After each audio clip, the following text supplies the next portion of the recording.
Ravens win, but it was a thriller down to the very end.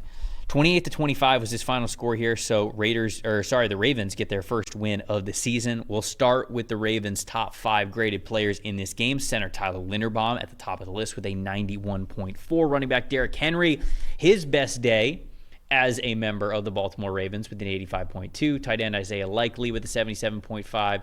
Tight end Charlie Kolar with a 76.9.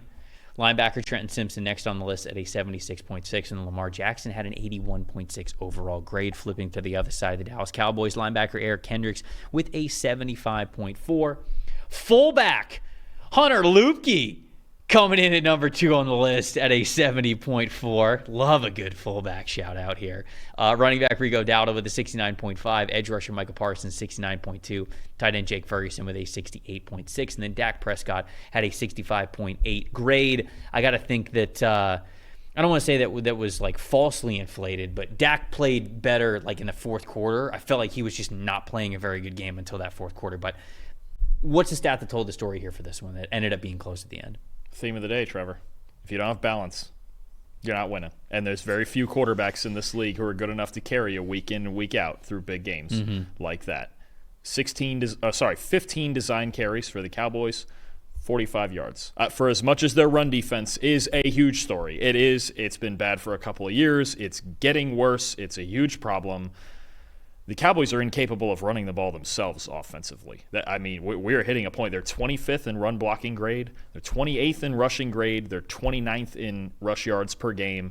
Dak, if you throw in plays that were negated by penalty, Dak dropped back 64 times yesterday. You can't win like that. You can't win like that. The Cowboys' longest run by a running back this year is 10 yards. In 3 games, that's their longest run is 10 yards. Zeke Elliott, Rico Dowdle, Deuce Vaughn. I don't know when Dalvin Cook's getting there, but I doubt that's fixing anything. It's both sides with this. And the run D, huge story. That's all I heard on TV this morning was everyone talking about the Cowboys run D, and that's old news. I think it needs to be talked about just as much. And I know they're going to rip Dak, and Dak makes all the money, and he's supposed to this and that.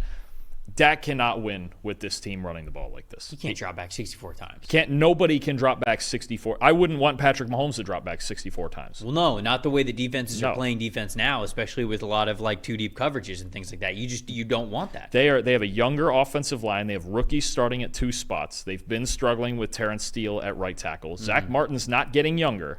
Okay, they're not as good up front on either side, and at running back, it feels egregious to walk into a season, and Rico Dowdle's a nice player, but he's not a feature back like that. It feels egregious to walk in with a running back room of Rico Dowdle, Zeke Elliott, and Deuce Vaughn. My stat that told the story here, you mentioned everybody's going to talk about the Cowboys' run defense, and they should, because that is my stat that tells the story here. You talk about how the Cowboys couldn't move the ball on the ground. Well, the Ravens absolutely could, and I know that's their identity. That's what they want to do. It's what they're built for, but if you're the Cowboys, you got to defend it a lot better than you did, not just this week, but through the first 3 weeks of the season. It is not just like not good. It's horrible right now for the Dallas Cowboys. 33.4 run defense grade is a team that is the lowest grade in the NFL. And this is when, so I forgot to say this, I'm reading off these stats and grades. This is when the Cowboys have 7 or more defenders in the box. So you're either at an even count or you are loading the box. You have more defenders in there. And they have a 33.4 run defense grade, last in the NFL. 15 missed tackles in run defense situations, 29th in the NFL. Average depth of tackle, which to me speaks volumes about the interior defensive line, 5.54. You're giving up more than half the down and distance of a 1st and 10 on the ground. That's 31st in the NFL. Dallas right now ranks 29th in the NFL in rushing yards allowed. Actually, going into this week, I think Zoltan pointed this out, a writer for us. He said that the Dallas ranked 29th in rushing yards allowed before contact, giving up an average of 2.1 yards before the opposing ball carrier is even touched. Again, that speaks volumes of your defensive line, specifically the guys in the interior defensive line. The Cowboys will not win football. The Cowboys will not make the playoffs if they are going to play like this. Nope. Dak cannot drop back 60 times a game. They cannot completely abandon their own run game, and they cannot defend the run the way they are. The fundamentals of football are lacking for the Cowboys right now. And that's what you see in their record. And as the season goes on, if they do not fix those things, and I don't know if the cavalry's coming back, right? For the defensive line, you got talented players in the defensive line. You just got to play way better. I don't know if the cavalry's coming on the offensive side of things. I don't know what running back is really going to fix this for them. Maybe it's Dalvin. But if you're hanging your hopes on making the playoffs and improving this run game on Dalvin Cook at this point in time, in 2024, the year of our Lord, it's tough. So Cowboys are in a tough spot right now. They really are. Who's your most impressive in this game? On the other side, and I know Derrick Henry had the big game with the numbers and all that, but you know what? Let me get a second Iowa Hawkeye offensive lineman in here, and that highest graded player for the Ravens, Tyler Linderbaum, their center. Spectacular game, 91.5 run blocking grade. He was just mauling people inside, no question there. The Ravens between the tackles, 12 carries for 96 yards and a touchdown. He had 12 positive grades on run blocks in this game, 12 of them just mashing people in the middle. Everything that they thought they were getting out of Tyler Linderbaum when they drafted him, they got it yesterday. He was just absolutely killing people. I've got Tyler Linderbaum now. I've got James Daniels now. I feel like I should have found a way to get Tristan Wirfs in this now. I just should have built a whole Iowa offensive line today. But no, Linderbaum, just the exact problems that we're saying for the Cowboys, Tyler Linderbaum took advantage, and he was paving the way all day for Derrick Henry. No, I love the shout out there. I'm going to go back-to-back kickers here. Actually, you ready for this? Third phase, let's go. We're going third phase of the game here for my most impressive and most disappointing. My most impressive is Brandon Aubrey, the kicker for the Dallas Cowboys, because if there's a guy who it feels like it's keeping a minute, it feels like it's Brandon Aubrey. He's got a 94.3 kicking grade this season on field goals. That's the highest in the NFL, so he's the highest graded kicker that we have in our system.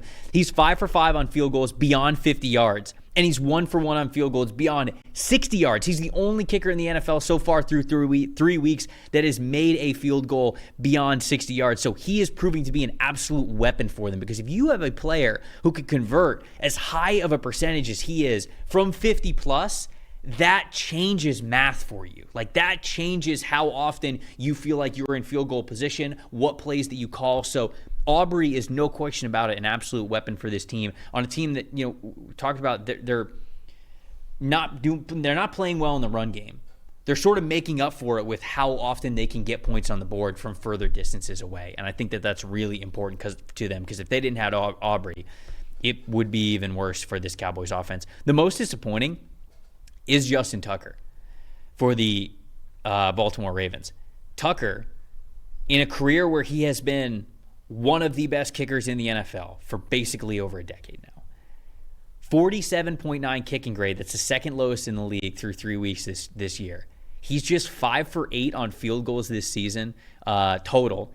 And last year, I didn't realize this, he was 1 for 5 on field goals of 50 or more yards last year. He is 0 for 2 this year. I might come back to regret to say this, but Justin Tucker at 35 years old might be cooked. And if he's cooked, that's not a great situation. Because cooked might be extreme. Can you move on from Justin Tucker in the middle of a season? No. Right, you can't. No. So if he does not get better, you could be leaving significant points on the board if you're the Ravens, like they already have this year. So kickers, third phase of the game, like you mentioned, often an afterthought. But if Justin Tucker, who at one point in time was automatic from long distances, is now one of the worst in the NFL, like if this trend continues, I agree with you. You can't cut Justin Tucker in the middle of the season. You basically just have to ride with him the whole time. I think you're paying him too much anyway to cut him, right? So $6 or $7 million a year he's making, isn't he? No, you better hope he's not cooked. I get it. All I'm saying. Better hope he's not cooked. It's another weapon the Ravens really need to be right. Real quick, most disappointing. I know the Cowboys' run D has gotten a lot of flack. The interior guys, the linebackers, but one guy who was the reliable run D guy for them last year was DeMarcus Lawrence, and he's another guy. I would hope we're not starting to see a decline from him. He has 0 pressures in the last 2 weeks, and through 3 games, a 59.1 run defense grade. Last year, he was second in the NFL in run D grade behind Max Crosby. Yeah. If there was anybody last year who could at least defend the run and cause problems up front, it was DeMarcus Lawrence. If that's gone too, then this is like irrevocably bad. Then all of a sudden you're talking, because Micah Parsons is not a great run defender himself. It's the one weakness in his game.